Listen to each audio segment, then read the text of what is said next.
Hi, good afternoon. I'd like to call the meeting to order. And first, I'd like to read the accessibility statement, the Title VI Notice of Protection. This meeting is accessible to the people with disabilities. Microphones or telephones will be used by all speakers. Large print materials are available upon advance request. If you would like either of these accommodations, please contact Mary Waldron at 508-583-1833. The notice of non-discrimination rights and protections to beneficiaries with regard to the federal Title VI/non-discrimination protections and the state non-discrimination protections is posted in this meeting room and is available on the Old Colony Planning Council website. Please contact Mary Waldron at 508-583-1833 for more information. And thank you. And thank you all for attending our meeting. And I'd like to call the meeting to order. All right, item number 2, we're going to do, which is public comments. Do we have any comments from the public? I'm hearing none. I'm going to move on to item number 3, the minutes of the October 2024 meeting. Do I have a motion on the floor to approve those minutes? So moved. Second? Second. Okay, roll call, please. Yes, ma'am. Abington, John Stone. A1. Bridgewater. Brockton. Duxbury. Abstain. East Bridgewater. Easton. Greg Swan. Yeah. Yes. Dayfield. Thank you. Halifax. Hanover. Hanson. Kingston. Pembroke. Plymouth. Plymouth is here. Yeah, Plymouth is here, but I'm gonna abstain since I wasn't at the meeting. Okay, thanks, James. Plimpton. Stoughton. West Bridgewater. Whitman. Jeff. Kept. Brockton Area Transit. Yes. Gatra. And, MassDOT District 5. Yes. And MassDOT Office of Transportation Planning. Okay, Madam Chair, I think we're all set. Well, thank you, Bill. Appreciate it. A motion carries. Moving on to item number 4, which would be Sean. Yes, thank you, Madam Chair. The first item for communications is a Massachusetts Safe Routes to School bike rack grant. After a successful pilot during the previous school year, Safe Routes to School has officially launched the new bike rack grant opportunity coming up this school year. The application period is currently ongoing and submissions are due no later than November 15th. For more information, please visit the hyperlink in the staff report. The next item is fiscal years 24 to 26, promoting resilient operations for transformative, efficient, and cost-saving transportation protect program notice of funding opportunity. Federal Highway is accepting applications under the Protect program, which is to provide grants on a competitive basis for projects that seek to strengthen surface transportation to be more resilient to natural hazards, including climate change, sea level rise, and other aspects. There is two informational webinars coming up. I'm sorry, I was looking at the application deadlines. The fiscal year 24 and 25 deadlines is February 24th, 2025, and the fiscal year 26 deadline is February 24th, 2026. For more information on these grants, please click on the hyperlinks in the staff report. The next item is a fiscal year 2025 raise notice of funding availability. The application process is structured in 2 rounds. Round 1 is reserved for fiscal year 24 projects of merit with a request deadline of December 2nd, 2024. And round 2 is open to all eligible applicants with a submission deadline of January 30th, 2025. To register for the webinars and to access the recordings on the RAISE website, You can click on the hyperlink in the staff report, and if you have any questions, you can email them to the email address on the screen. The next item is a 2025 Mass Trails grant application period. It is now open, providing grants to support recreational trail and shared use pathway projects across the Commonwealth.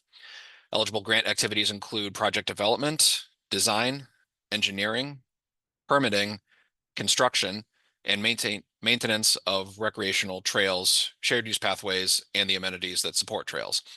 Eligible projects require documented landowner permission submitted with the application, and the applications are due Monday, February 3rd, 2025.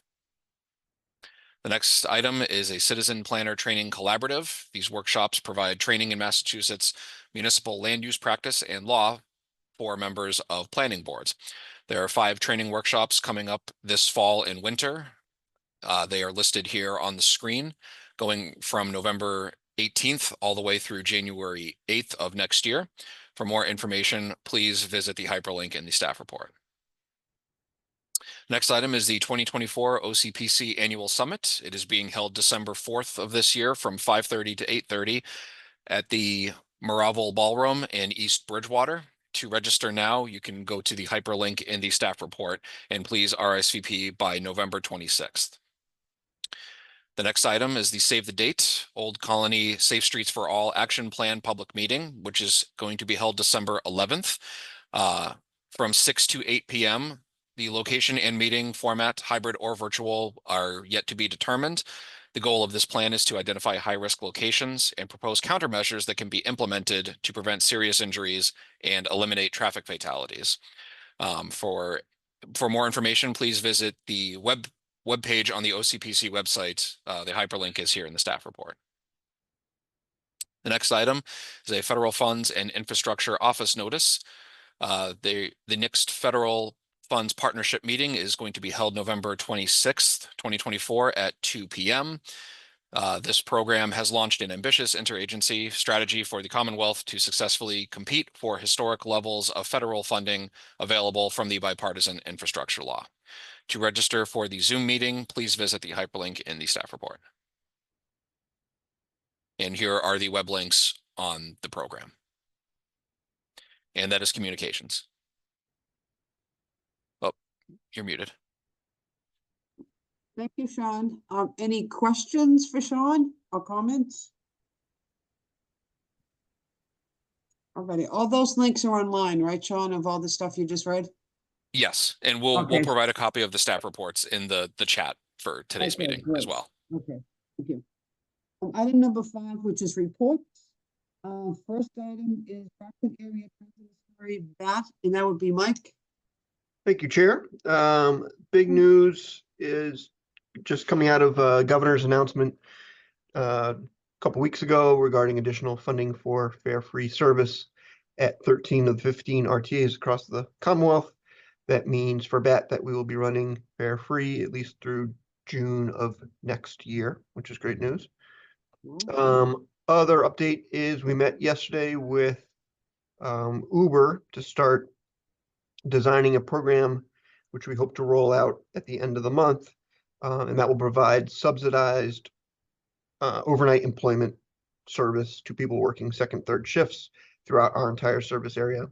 So customers will apply to us with their work schedule, work contact information, and they'll be approved for the program, which will provide approximately a $9 subsidy per trip on Uber during the hours that our fixed route is not running.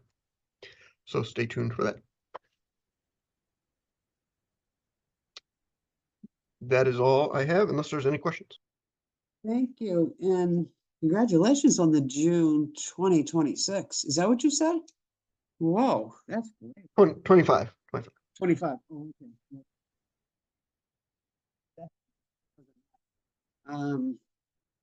Thank you. Any questions from Mike regarding the programs, what's happening at BAT? Comments? Yeah, we will make I- flyers and promotional material for the I think Uber. I just saw a question. Yeah, those regarding promotion for the Uber service, which will Oh, okay, okay, as soon as we have it finalized, we'll get that out. okay. Thank you, Mike. We're gonna move on to item B, which is Yatra. Anyone here from Gatra today? I'm not seeing anybody from GATRA. Okay. All right. So just in case you come in later, we'll move on to the next. And that would be you, Sean, the South Coast Rail. Yes, thank you, Madam Chair. As everybody knows, South Coast Rail, long-awaited and anticipated project is coming into the final stretch. They are expected to have the service operational by either spring or summer of next year, returning commuter rail service to the cities of Taunton, Fall River, and New Bedford. And in the last month of work, they have been doing lots of train testing to and from Middleborough, all the way down to Fall River and New Bedford with speeds of up to 79 miles per hour. Oh, Daytime sign installation on Route 105 in Middleborough, as well as daytime and overnight pavement markings on Route 105 in Middleborough, and the continued construction of the pedestrian bridge over Route 18 in New Bedford with some overnight lane closures. If anyone is interested in signing up for these automatic email weekly updates on the project, you can click on the hyperlink and enter in your email address to receive them. thank you, Sean. Any questions about South Coast Rail? Sean, when do you think that extension, that line will be operational? The latest estimation we were told is spring or summer of next year. Spring or summer? Okay. Yes, I believe all of the new stations have been completed, the construction. It's now just the nighttime testing and just all the final, inspections and approvals and stuff like that. But I know all of the train station constructions have been completed. Oh, that's what I was gonna ask you. All of that that's great. Okay, so maybe early summer. Great. Any questions for Sean or comments? Thank you, Sean. You're welcome. I'm gonna move on to item 6, which is the FFY 2025 to 2029. The transportation improvement program. And we're gonna be talking about endorsement 1, the report on review and endorsement. Thank you, Chair. Thanks, Bill. Since this committee last met, the MPO has taken an action to adjust the FFY 2025 to 2029 tip, which is our current active tip. So that adjustment was in the tip document that was released this year. There was a placeholder in that tip for a project that increases safety for vulnerable road users. So pedestrians, bicyclists, anyone using a mobility assistance device, that sort of thing, near bus stops. But there wasn't enough specificity with that project listing in that tip. So basically, this adjustment is just taking that placeholder and now giving it a formal project number, which you see there in the line item at the bottom of the screen, and title. So this is for bus stops within the District 5 region. It's safety improvements at select bus stops, and does include Brockton area transit stops. This is great news, and it's a good project. And so the MPO unanimously endorsed that adjustment at their October meeting on October 16th. And that's my update on that.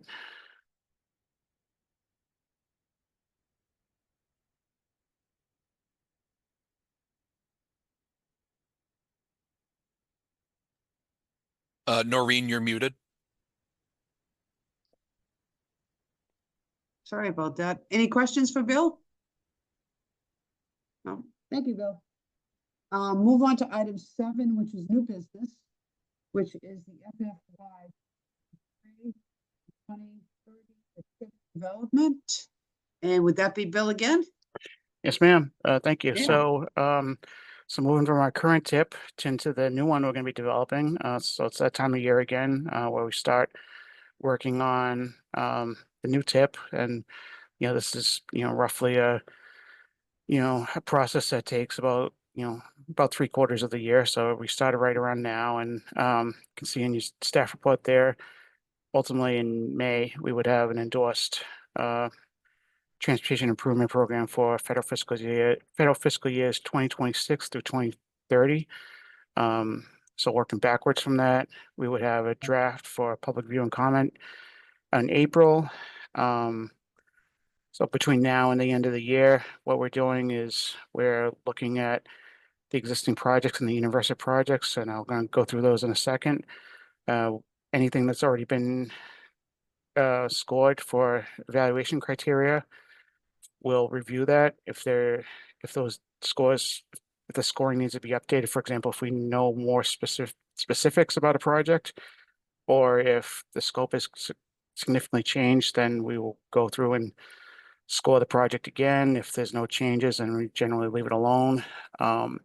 So that's basically what we're doing between now and the end of the year. January and February, we begin having consultation with project proponents, MassDOT. February is when we have our tip readiness day, where we go through all these projects and determine readiness, if they're going to be ready in whatever year they're currently programmed in, and anything that we're looking at to program in the new element of this tip the out year 2030. Would those projects conceivably be ready for those years? So that's the timeline process that we're going through right now. So with that, I'll just somewhat quickly go through the university projects. Go to the next page. So I'm just going to go like community by community here, and just go through the project. So in Abington, the project for intersection improvements at Hancock Street and Chestnut Street, that is at 75%, and that is programmed in 2026. In two communities, Abington and Brockton, we have bicycle and pedestrian improvements on Route 123. That is at 25%, and that is programmed in 2029, and that's likely to be advanced constructed due to a large project cost. Abington intersection improvements, Route 139 at Chestnut Street and Old Randolph Street. That is in the preliminary design phase, and that is programmed for federal fiscal year 2027. The last one in Abington, we have intersection improvements at Route 18 and Route 123. This is in the preliminary design phase, and this is programmed for 2028. Moving on to Avon, intersection improvements at Route 28, Spring Street, and Harrison Boulevard. This is in the this is at 25%, and this is currently programmed for 2026. Corridor improvements on Route 28. This is preliminary design and is currently not programmed. Moving on to Brockton. Brockton intersection improvements, Route 123 and Plymouth Street. This is programmed in 2025, and this is at 25% design. In Brockton, intersection improvements at Summer, Cary, and Lyman, including the Grove Street Bridge. This is Summer, Grove, and Lyman, sorry, including the Grove Street Bridge. This is at 25%, and it's programmed in 2026. Intersection improvements on Crescent Street, at Quincy Street, and Massasoit Boulevard. This was at 25% design, but that you can see the date there. It's about 10 years old, so this would very likely have to be reinitiated and kind of start from scratch if it was going to move forward, and that's currently not programmed. Avenue Brockton, that bicycle and pedestrian project that I already mentioned when we talked about Abington. Intersection improvements, Route 123 at Pearl Street and Stonehill Street. That's in the preliminary design phase, and that is programmed for 2028. Intersection corridor improvements on Forest Avenue. That's in preliminary design, and that is currently not programmed. Okay. Making our way through the list here, moving on, Duxbury, the ramp improvements at Route 3A and Route 3, which is exit 20, that's currently preliminary design. I think it's getting close to 25%, and that's programmed in 2027. Duxbury bridge replacement for the Powder Point Bridge, that's in the preliminary design phase, and that is programmed for 2027. Intersection improvements at Route 53 and Franklin Street, that is preliminary design, and that is programmed for 2028.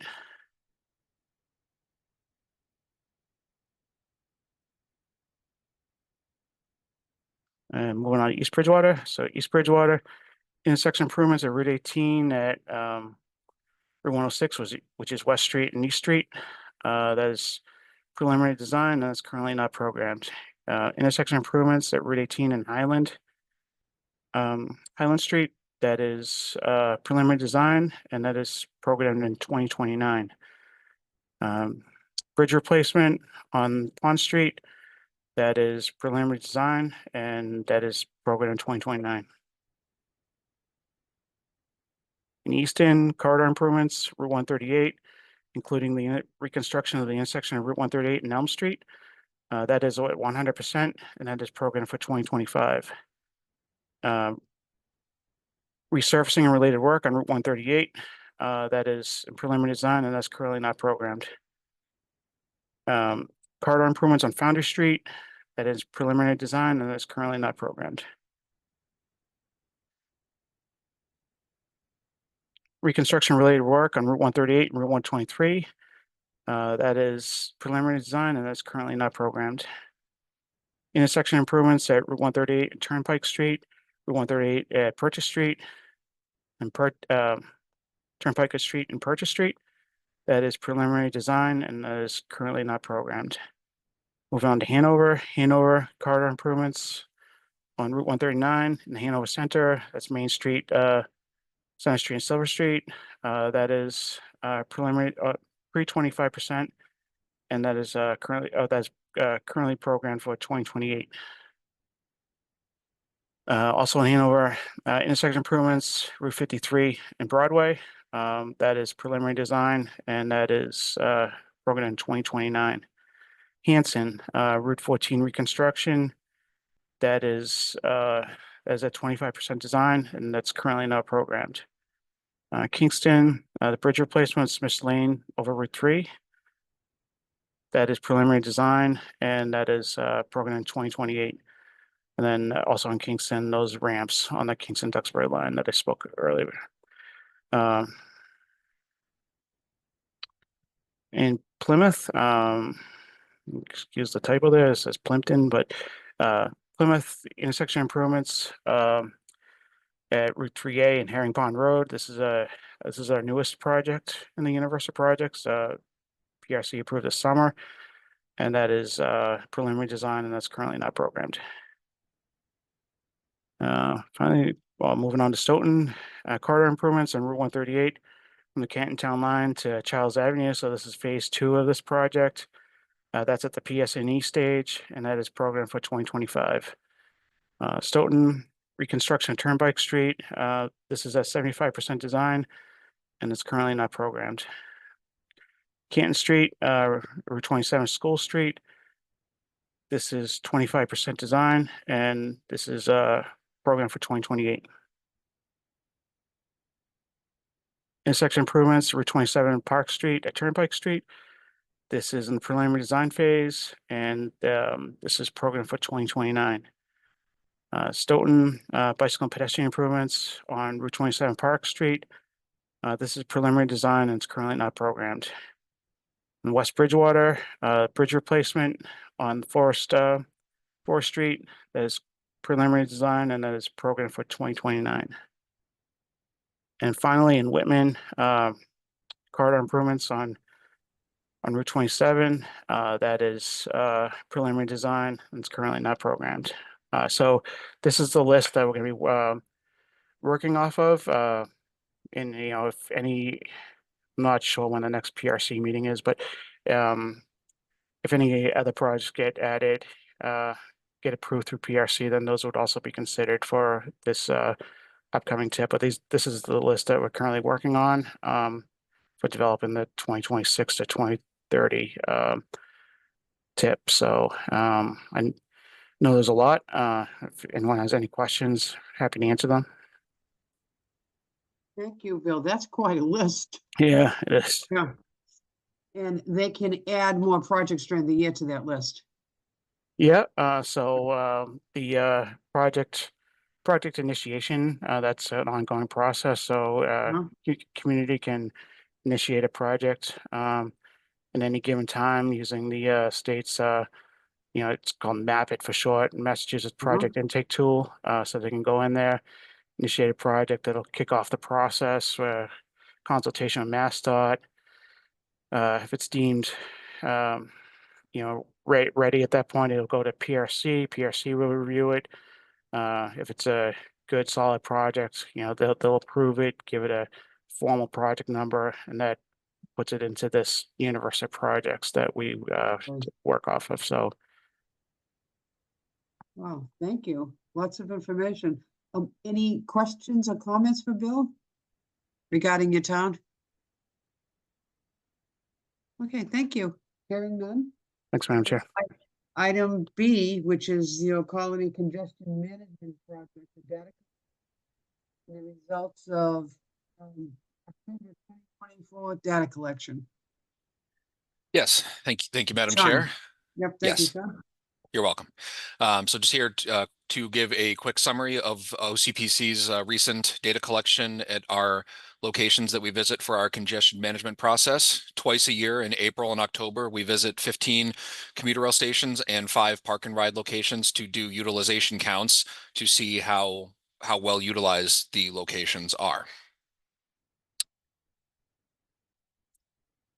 I'm going to get things kicked off with the commuter rail. We anticipated a continued increase going back to the beginning of the COVID pandemic. There was only one data collection in April 2023 that saw a decrease in utilization from the prior count. So we were hoping to see a continued increased trend. There was a little uncertainty as to how utilized the Campello train station was going to be, with some road work and some detours that have been going on periodically in the immediate area adjacent to that station. There was just under 3,900 total vehicles across all 15 locations, which was 81.5% of the 5-year average before the COVID-19 pandemic. And for the first time since the October 2019 count, we had more than one congested facility for commuter rail. So here's the table that summarizes all of the data collection. The two highlighted boxes are the locations at Canton Junction and Stoughton that surpassed the 85% threshold for being considered congested. There were some other locations. There was one other location that was close, the Bridgewater commuter rail station, which was just over 70% utilized, not quite at 85, but it was the next closest. And here is a 10-year utilization trend table. Once again, all of the boxes filled in yellow are either at or above 85% congested.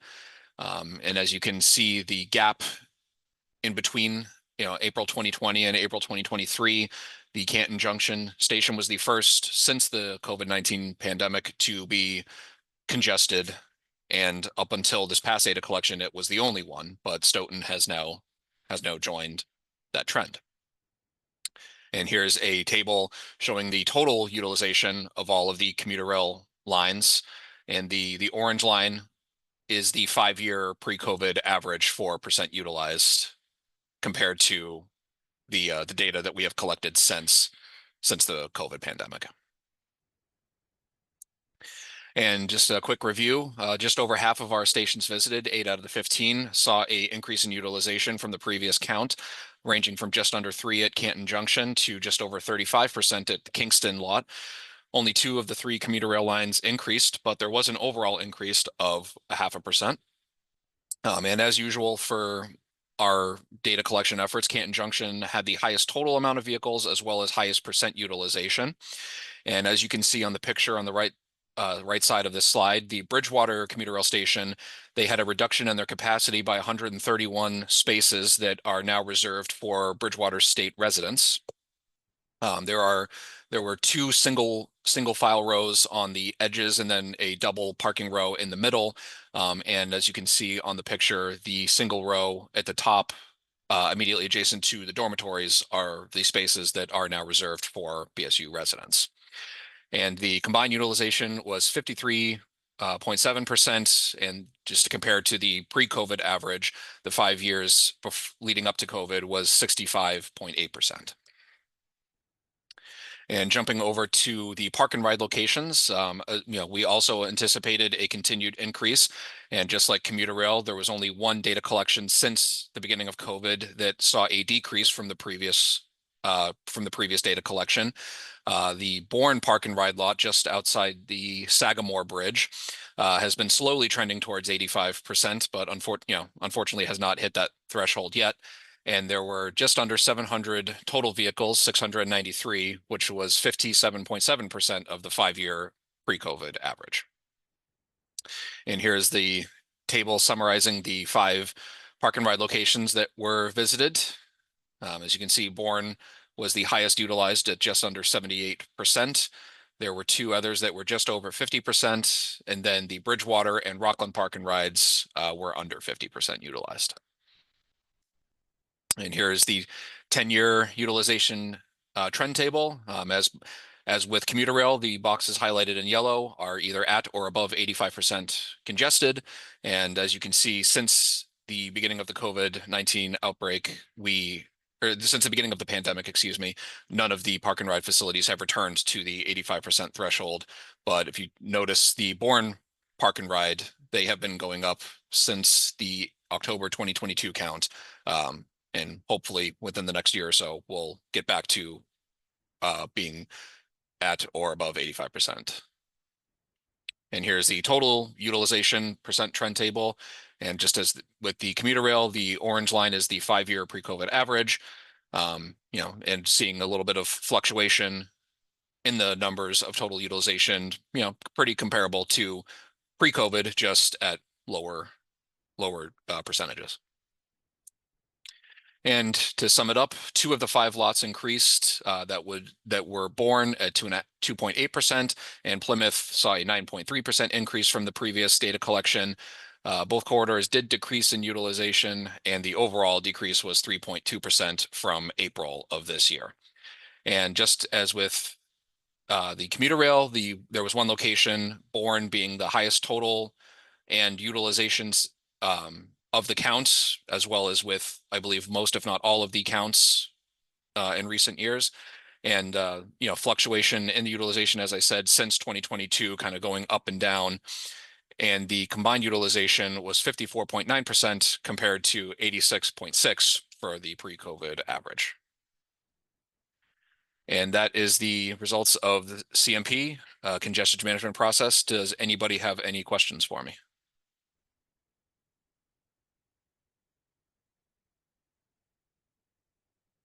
Noreen, you're muted. Thank you, Sean. I just have one question. Do you see Yes. the trends, they do take a while to, equalize and, I guess supersede the numbers that used to be present, but you really see that going in a positive direction? I hope so. I mean, Yeah. with the change in work life culture, with many jobs Right. changing to hybrid or just fully at home, So, I don't know if we'll ever get back to the overall pre-COVID numbers that we used to see, Right. especially with the park and rides. Some of the lots have changed bus services. The West Bridgewater park and ride used to always be very well utilized. If it wasn't at 85%, it was pretty close to it. They've had a change in bus service a couple of times since COVID. I believe the primary bus service now is Peter Pan, as well as I believe they service all of the park and ride lots in the state, not just in our region. But obviously with some of the commuter rail stations, with Canton Junction and Stoughton especially, those have seen a pretty good increase. It'll definitely be interesting to see how Bridgewater and Middleborough, the Middleborough stations change when South Coast Rail gets up and running next year, just because obviously, whenever every 4 years when we do our commuter origin study, Middleborough, Lakeville has a predominant South Coast representation for Right. commuters. So, with having upcoming train stations in that area, I'm expecting to see a decrease in utilization at the Middleborough station. I know they're building a new station. I don't know how many parking spaces they will have. I don't know if it'll necessarily be, 769 at their current Right. station. If I had to guess, it would probably will be fewer spaces, just because with more stations further south, the station probably won't be needed as much. But only time will tell. We'll just have to wait and see when that service is up and running, and we'll have to see what the differences are. Thank you. Very interesting. Anyone have any comments or questions for Sean at this time? Well, thank you, Sean. Nice job. Thank As you. usual. Yep. I'm gonna move on. 8, which is other business.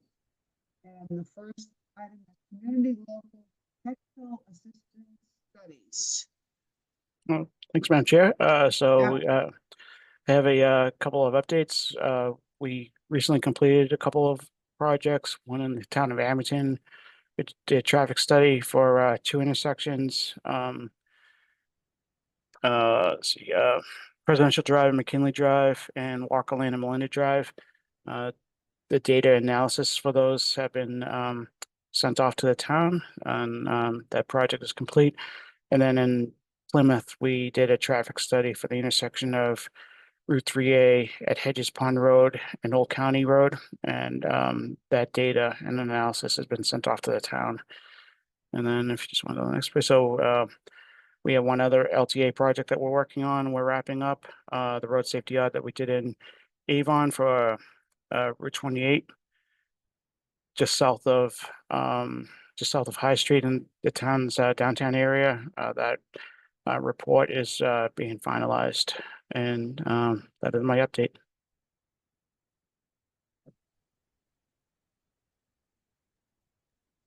Noreen, you're muted. Gosh, anyone have any questions for Bill? Thank you, Bill. Move on to item B, which is your staff review on E&L, EIRs, and FPCs. Kyle? Thank you, Madam Chair. Yep. So we have one new project for the towns of Stoughton and Canton, Washington Street corridor improvements. This is an expanded environmental notification form. This corridor will be designed as a complete street. The project includes reconstruction and cross-section modifications to Washington Street, improved traffic operations, new pedestrian and bicycle accommodations that provide new multimodal connections and improve stormwater management. These improvements are aligned with MassDOT's sustainability initiative known as Green Dot, which promotes healthy transportation modes of walking, bicycling, and public transit, and supportive smart growth development. Existing drainage, water, sewer, and utility pole modifications are also proposed within the project limits. One certificate for Plymouth 16 Town Wharf. This is a public benefit determination, and the certificate states that this project will have a public benefit. Mhm. And finally, one public notice for the town of Easton. Notice of intent to initiate an ecological restoration project. This is for the Sam Wright Field. And that concludes my report. Thank you, Kyle. Any comments or questions for Kyle at this time? Okay, hearing none. I'm going to move on to item C, which is regional concerns and local community transportation issues. I'll open this up to any town who would have a question or a comment.